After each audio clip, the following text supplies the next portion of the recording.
Hi guys, welcome back to We Should Talk, a pop culture interview series from In the Know.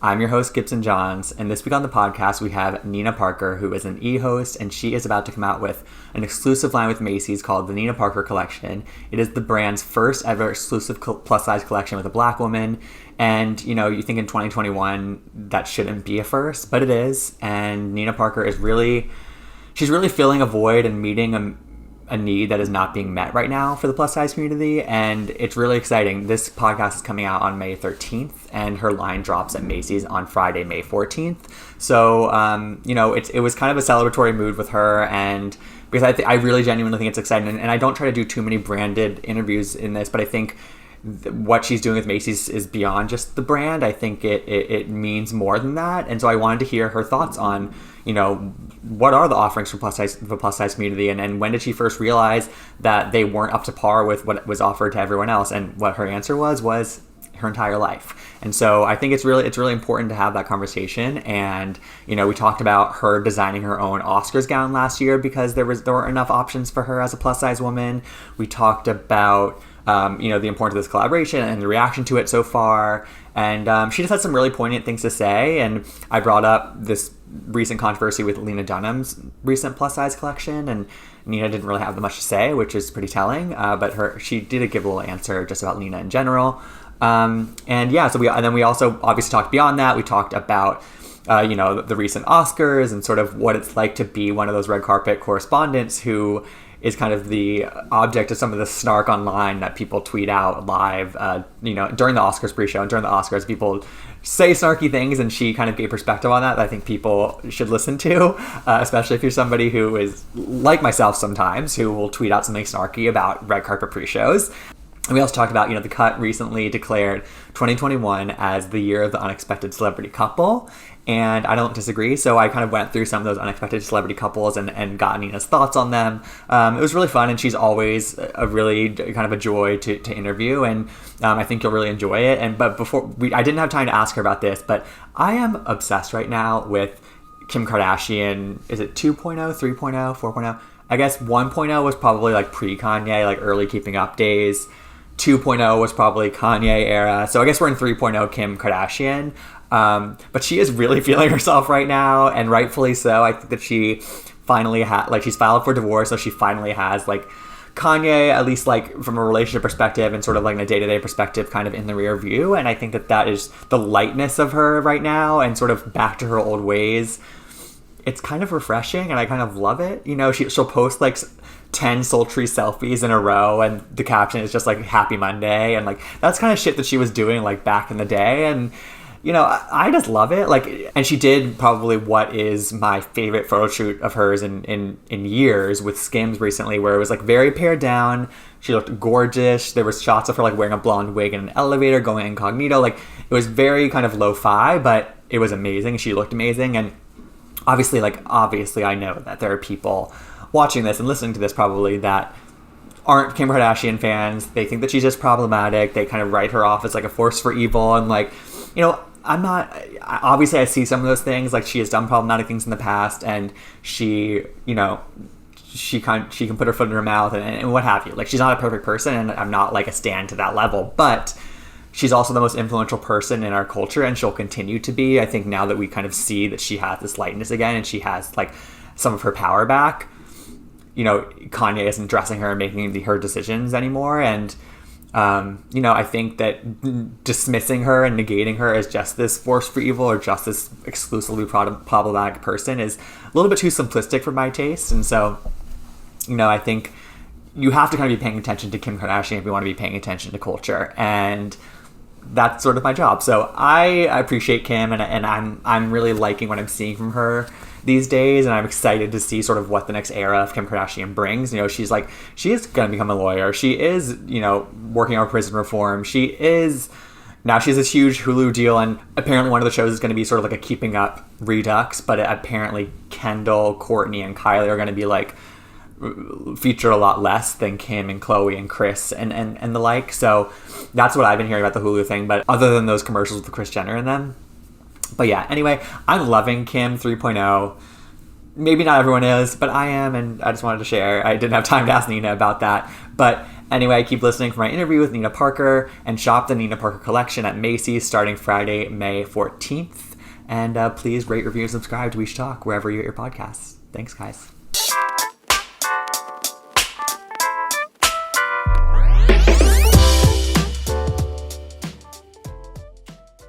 All right, so we are here with e-host Nina Parker. Nina Parker, how are you? I'm good. How are you doing? I'm good. I'm so excited to get to talk to you. You know, this interview is going to come out one day before the Nina Parker collection comes out at Macys, which is a huge day for you. I feel like there's been so much lead up for you. I think it's been like a 2-year process for you to get to this moment. How does it feel for this day to almost be here? Yeah, I mean, I feel like it's still very surreal. I don't think it's going to hit me until like I'm actually in a store and I see it, or if I see somebody like walking down the street. Totally. And people have already been hitting me up on Instagram about, wanting to grab items. So it's really, really good. God is great. I feel just so blessed. So I'm beyond excited. Yeah. And we were saying you get to come to New York. You get to fly from LA to New York, which is in these times, it's a kind of a big deal to be flying across the country. Yeah, it's my first flight in a year. Wow. Since the pandemic, I have not flown. I've stayed in LA. So I haven't gone anywhere on vacation or, I've been really strict about that. So now I'm excited to take my first flight and for it to be this reason. And you get to go to the flagship store for the launch and be on the Macys Jumbotron. And it's really, I feel like they're really pulling out all the stops for this. And it's, and rightfully so. I mean, it's you, and it's a big deal to be collaborating with you out of the gate, but also the sort of momentous occasion that this is for Macys as a brand, which is their first ever exclusive line with plus size line with a Black woman. And it feels like that shouldn't be groundbreaking and happening in 2021. It should have maybe happened years ago, but it's happening now. It must feel good that they are celebrating this moment and really putting so much behind it.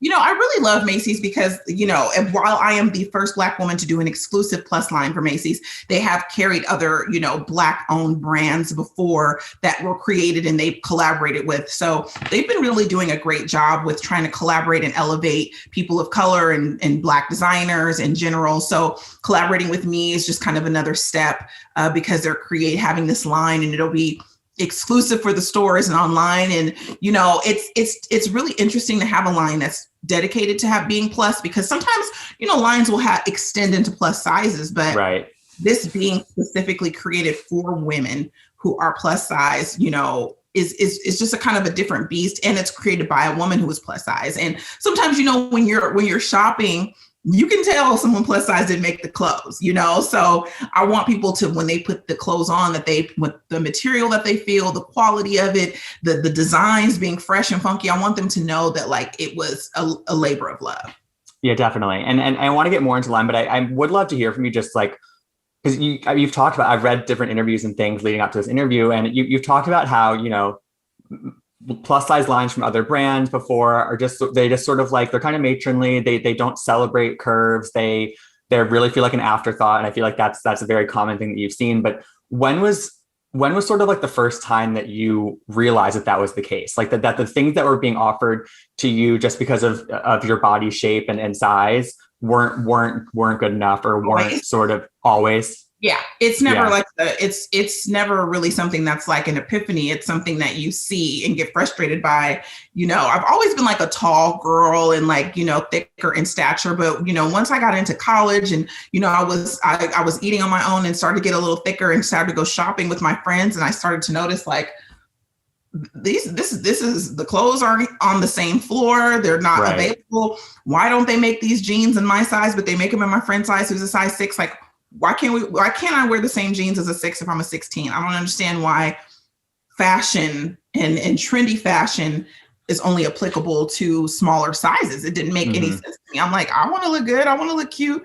And, plus size is not one thing. It's not, a girl can be a size 16 and still have a Coke bottle shape, or B shaped, have a round shape, and still would want to wear it. And it shouldn't decipher, we shouldn't be policing how women want to dress. It's we give them the options and they can figure out what they want to wear, Totally. And so for my whole life, it's kind of been that way. And so it was kind of time for a change. Absolutely. I mean, beyond time. And I think another moment, at least when I look at your career, that kind of directly leads to this was at last year's Oscars when you went completely viral when you designed your own gown because you said there weren't, enough options or offerings that were in the plus size range. And the reaction to that was so heartening and so incredible. And I feel like, obviously, I think in that tweet you said like you can have couture and curves, and again, it's one of those things that like shouldn't be groundbreaking, but it is. And obviously, couture is not what we're talking about with Macys, but it's the same idea. And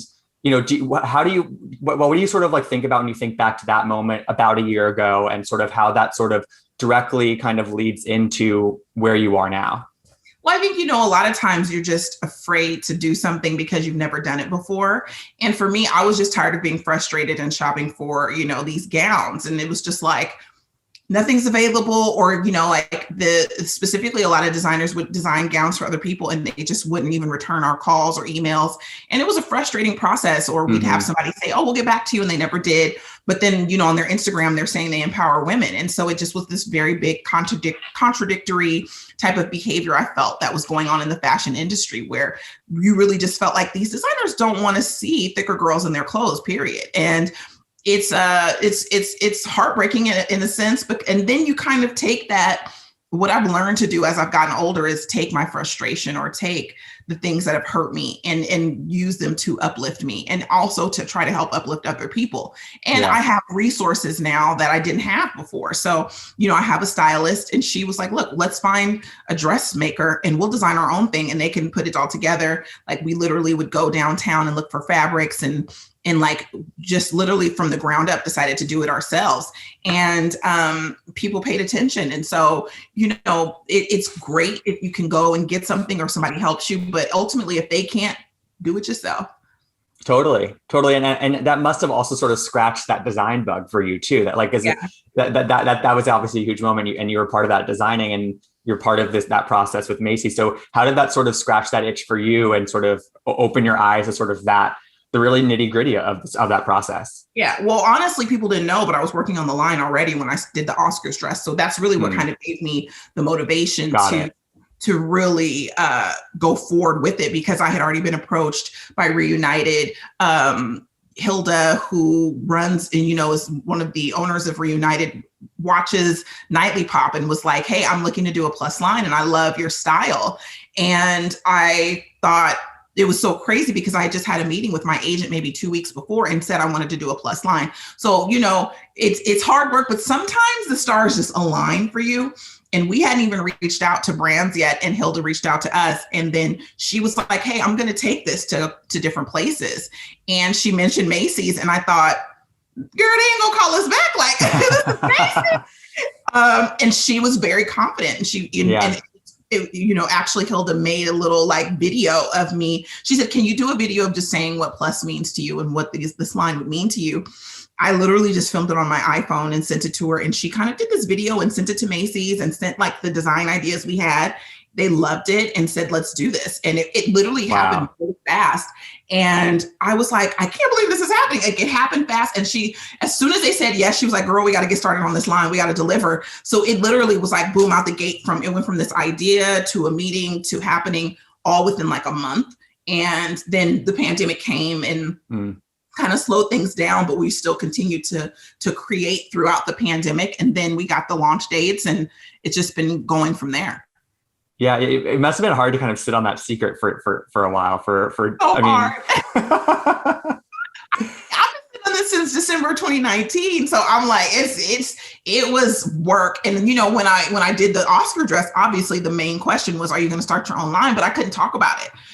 So like, maybe, right, you had to be sort of like wishy-washy, right? Exactly. Yeah. But it's like, little do people know. And I feel like people would love to see that video at some point, that initial video they recorded. That'd be kind of cool to release at some point. Cause I feel like that. I might, it actually made me cry because she did such an amazing video. I was like, oh my gosh, I want to buy this from this girl. So yeah, totally. And I mean, and that leads into what I want. I feel like, and again, we touched on this right before we started recording this call, but there's so much anticipation for this moment. And I keep seeing things pop up about it and people talking about it and interviews that you've done. And you're clearly filling some sort of void, and you're meeting a need that is not being met yet.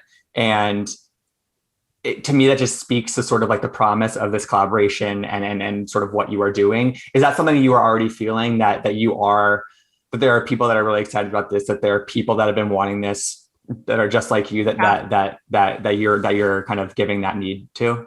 I hope so. You never know. Sometimes people come on Instagram and they say, of course, whatever. they like gas you up, right?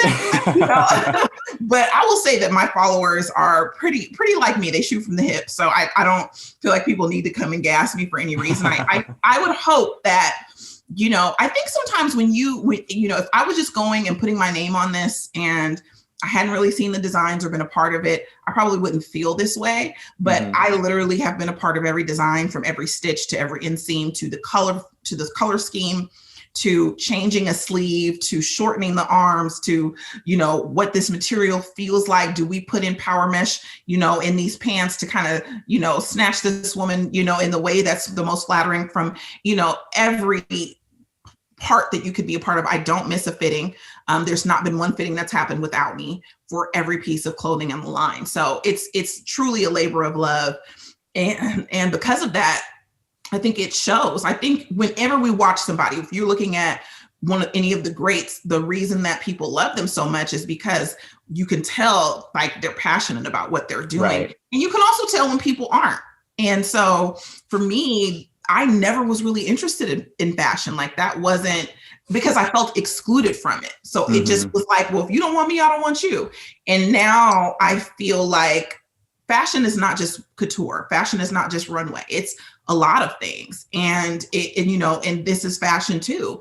And this is to empower women and make them feel good, and also be affordable and be things that they can wear 20 different ways, and, give them options that they didn't have before. So it's been quite the experience. And, I just really have enjoyed it thoroughly. And I hope people can tell when they purchase the clothes. I think they will. And I'm curious just for you, just like specifically, because I know you talked about how you sort of wanted to fight back against what was like the really like unimaginative and boring options that were out there in the plus size range. What were the specific things that you kind of are offering in the Nina Parker collection that go against that really are feeding that need? Well, there's just a lot of things. Like, for instance, when I make my bodysuits, I've made the bottom of them longer, because as a woman, when you put on a bodysuit, it's like going to a doctor's exam. Like, you got to bend down, child. You got to pull the back. Gymnastics, right? Snap it. And then when you sit down, hope that your snap don't go undone. Like, it's like, you're walking around like very delicate all day. So it was important for me to like, okay, let's put secure snaps. Let's extend the bottom part longer, so a woman doesn't have to bend down. Like, she can just put her hand and button it, and it comes towards the front, so she's not uncomfortable all day. Let's put it so she can move it when she goes to the restroom. Like, these things are really like TMI, but it's for a woman. But they're real. They're every day. Yeah. And if you get an item like that, you go back again later, because you're like, whoa, this is so much more comfortable. And even like, I have a bodysuit that has cutouts, and you can still wear a regular bra with it, because so many times when you have cutout shirts, you have to wear a strapless bra as a woman. As a plus size woman, like, my breasts are just too big to do it. For me, I can't do a strapless bra. It doesn't look flattering. And so I was like, let's strategically put these cutouts so that she can still wear her regular bra with this, and it's still super sexy. Totally. And sleek. And the material is good, because a lot of times with plus, they give you the bad material and you wear the leftover, right? Stretched out, or you can't wash it because it's shrunk. So all of these things, like the right types of jeans that have the stretch, but also putting power mesh in the front of the jeans so that when you put it on, you feel zipped up and tucked in, like all of that was really important to me. And these were all things that I would say, like, Hilda, this is what I want to do. And she'd be like, okay, let's do it. She never once said, we can't do something. Only if I ever got to know, it was because the item wasn't available or the fabric wasn't available. But she was pretty much open and trusted my judgment the whole way. That's amazing. That's honestly what it's all about too. It's just finding the right partner who's going to sort of empower those needs and wants. And I feel like, interestingly enough, like I feel like a couple weeks ago, maybe a month ago, there was a different conversation happening in the plus size clothing community when Lena Dunham dropped her collection. And I would, again, I'm not part of that community, but I was paying attention to that conversation. I knew I was interviewing you, and it's a very interesting topic and something that isn't talked about. And it really kind of bled into the mainstream when people were sort of pushing back against some of the things that she had said. I'm curious, did you pay attention to that conversation at all? Or did you have any thought? No. Yeah. I did on purpose just because I feel like, look, I don't have any super deep thoughts about Lena. I feel like she has a target group.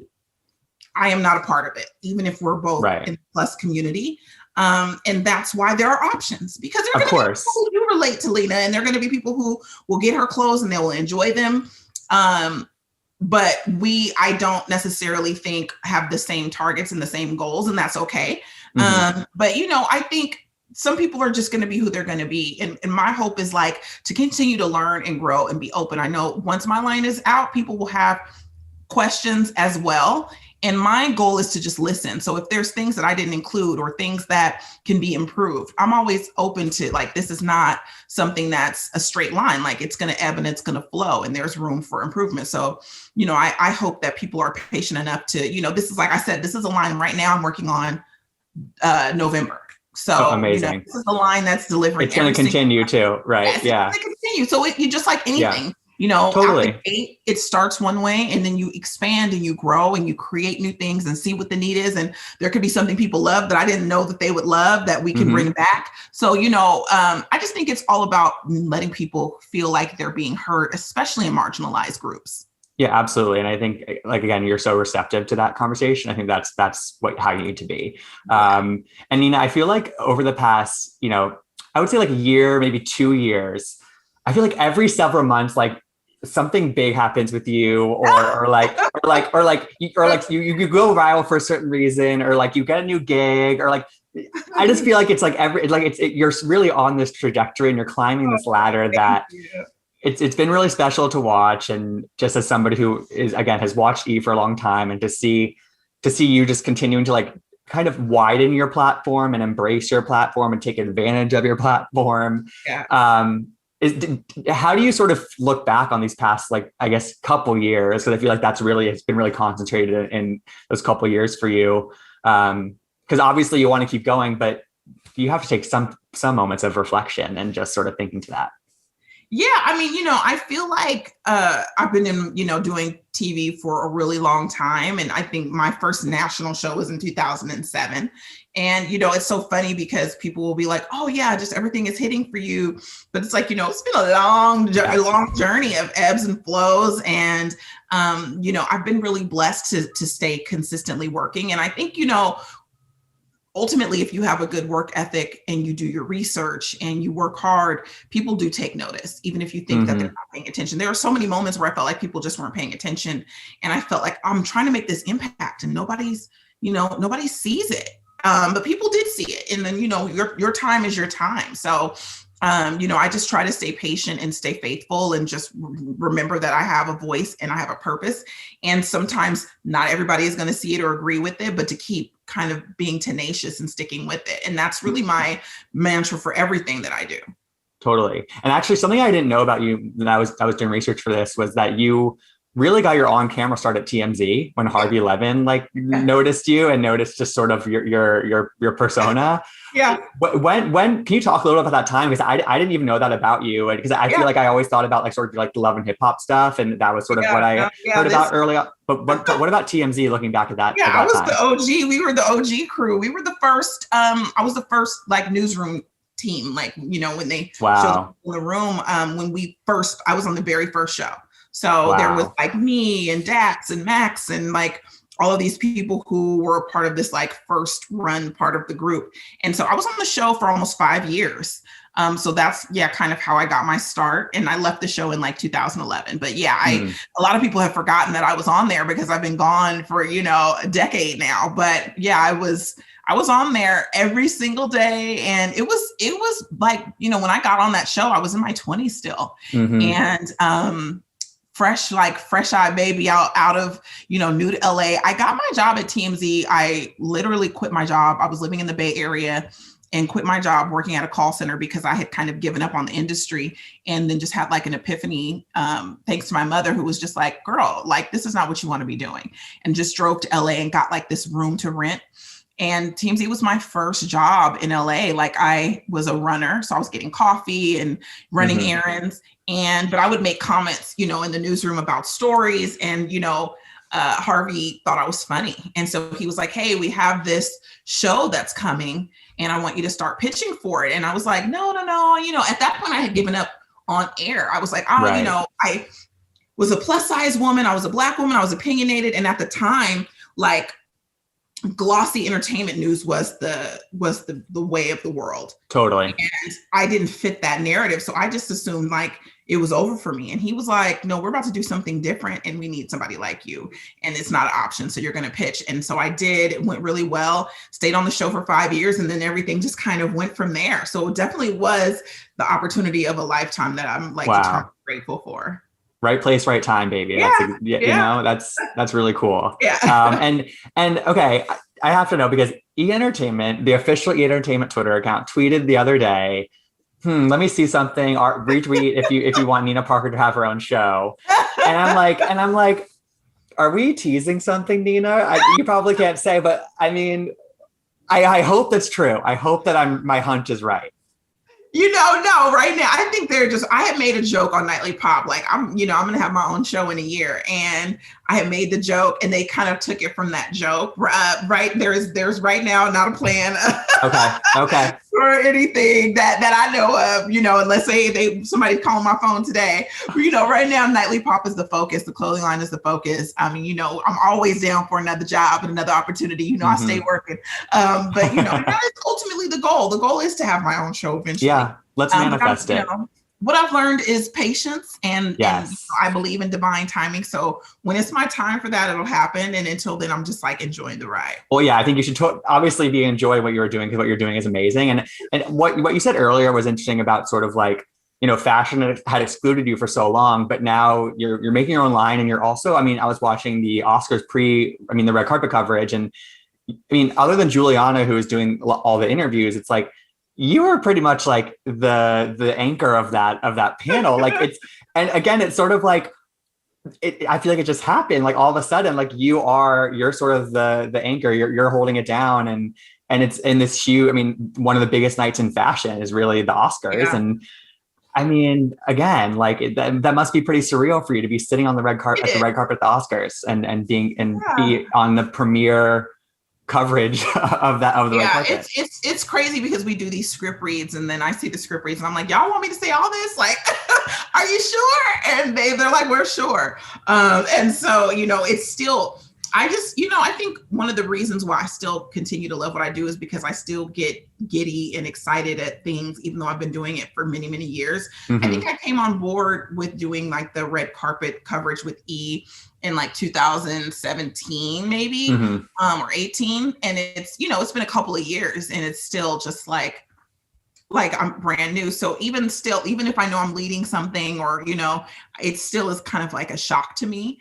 And I'm so grateful and happy. And I think, when I took that break in my career, when I graduated from college, and then I had a few years where I was working in a call center and I was miserable because I wasn't living in my purpose, it really taught me to be grateful for what I have. And so, I don't take any of these moments for granted. Totally. Ever. Like I'm a little kid in a candy store every single time. And I want to enjoy it and really just immerse myself in the moment. Yeah. And something that I'm curious what your thoughts are on, because I feel like when, a lot of us are, we're at home watching the Oscars, we're watching the red carpet. And I feel like, I'm scrolling Twitter during that. And I feel like especially during the red carpet, it's like, there's a lot of snark that happens on Twitter about like the comments people are making. And this is not about you specifically, just like in general. And I'm curious, as somebody whose job it is to be on a program like that. And like, people expect one thing and then but it's so live and it's so like, it's so reactive. Like what?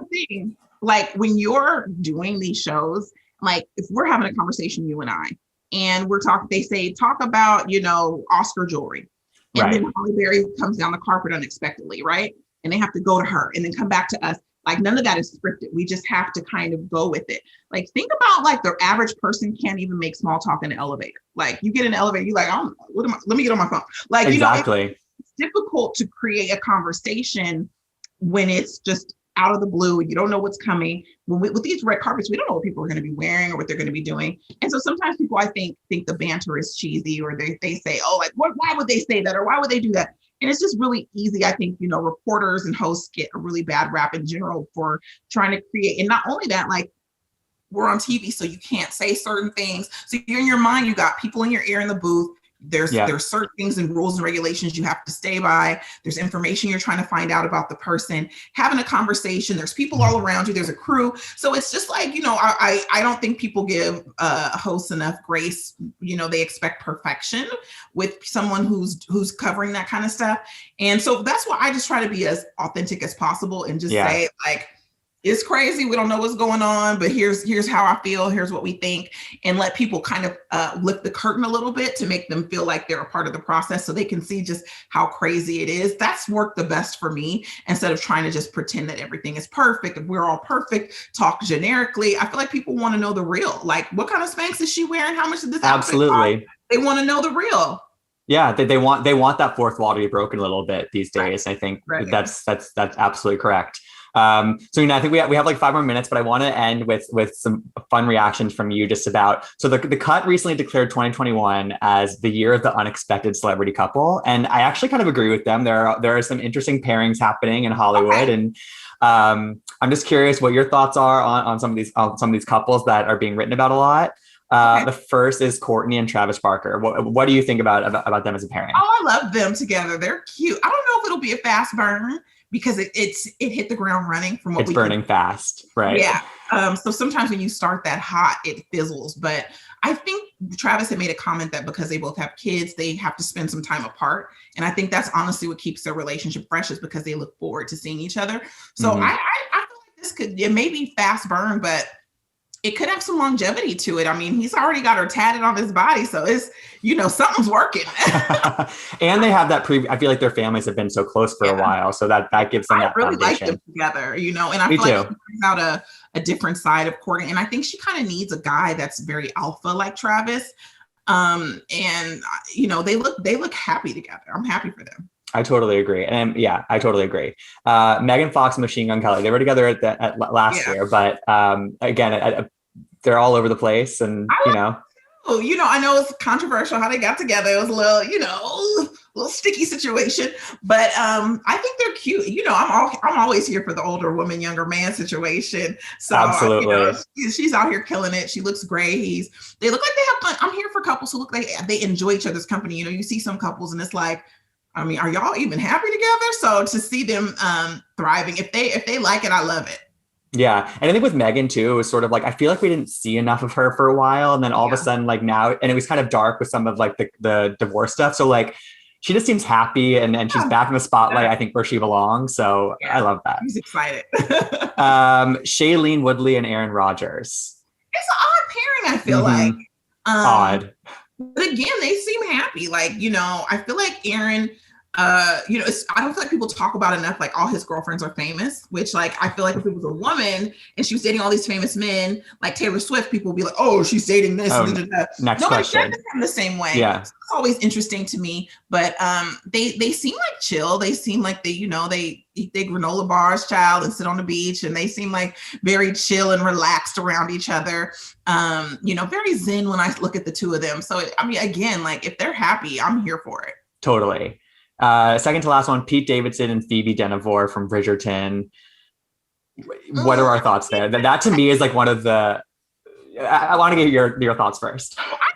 I never judge, like me, I never have a feeling about a couple being together, because I feel like that's their decision. Like, who am I to say you guys don't belong together, or this is not a good pairing? Like, I don't know, because I've been in relationships where people are like, oh wow, like you're with this person. So I always give, people that grace, but Pete is, I just look at his track record. So I just, that's what I'm thinking. Likes it girls, the younger, like it girls. And then it's like a phase and he goes in and out. So it's whenever he dates someone, I never really take it seriously until I see this person around for a long time. Totally. No, I'm on that same. It's kind of that same point you made about Aaron, which is like, you know, I guess people have said about Pete, but I'm like, okay, this is a track Yeah, record. he is a little hoochie in these streets, honey. So I don't know how I feel. And lastly, you know, they're not apparently they're not a couple, but I want to know, what do you think about the potential for a Bennifer reunion? Ben Affleck and Jennifer Lopez. You love?